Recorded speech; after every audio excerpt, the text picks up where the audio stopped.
I would like to point out the fact that I'm not a mechanic or of any sort. In fact, I grew up in the city.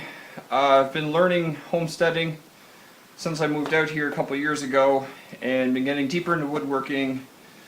So a lot of this is new to me. My uncle showed me a lot. I have mechanics and friends and uncles and family that helped me out learning YouTube. And then I just go at it. So far I haven't really broke anything that's not repairable, and if it is beyond my means of understanding, I always get someone to help me.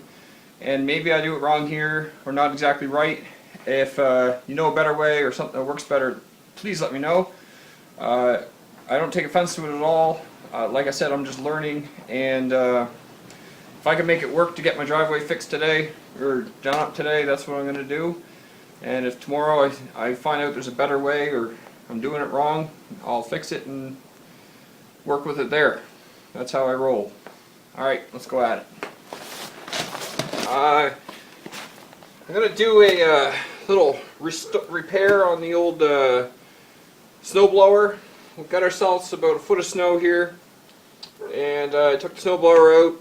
My fault. I should have I checked it all, but I didn't check everything apparently. The drive on it isn't working, so it blows snow, it does everything, but when you pull the trigger to make it roll forward, it doesn't do anything. So we're going to take a look at that, get it fixed, and get the driveway plowed, or snow blowed. Okay, so you can see down the bottom here, got the throttle. It goes all the way up to the handle where you pull that lever down, it pulls the wire, and this wire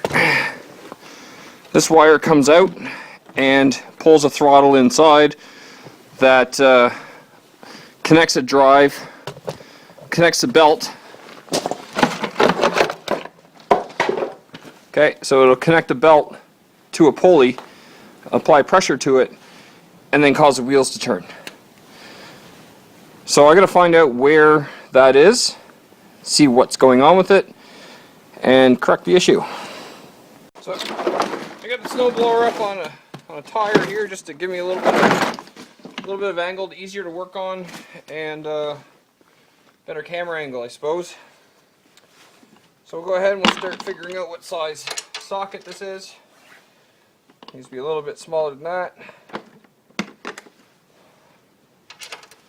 There it is.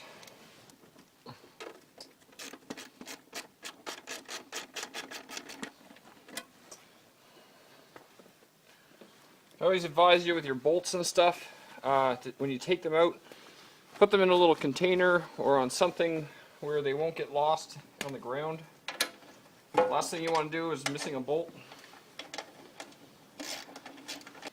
So I got the plate off. Take a look in here.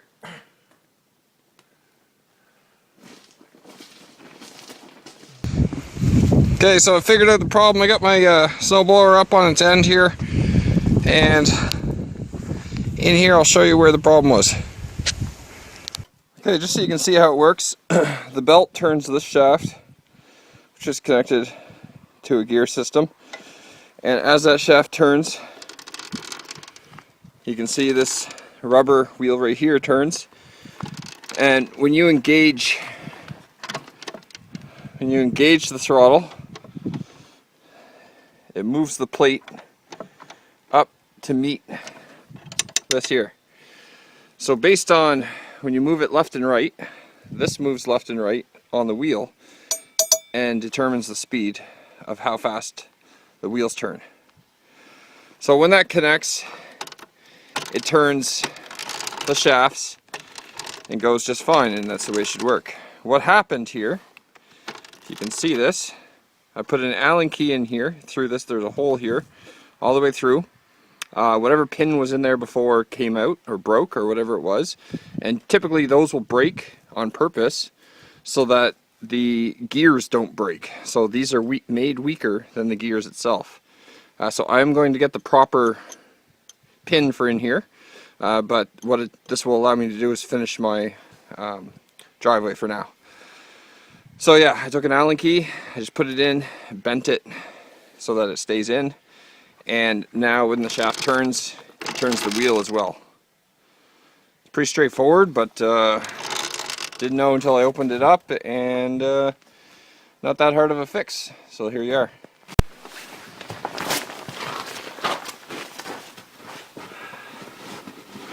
Okay, so I went ahead and put the plate back on here, and got the cover back on for the belts. That pin that I used for the Allen key seems to be working just fine. Let's go ahead and start her up and see. Give her a couple primes first.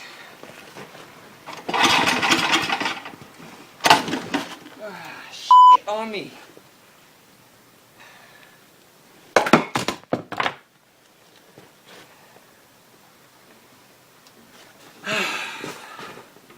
Electric start it is for now.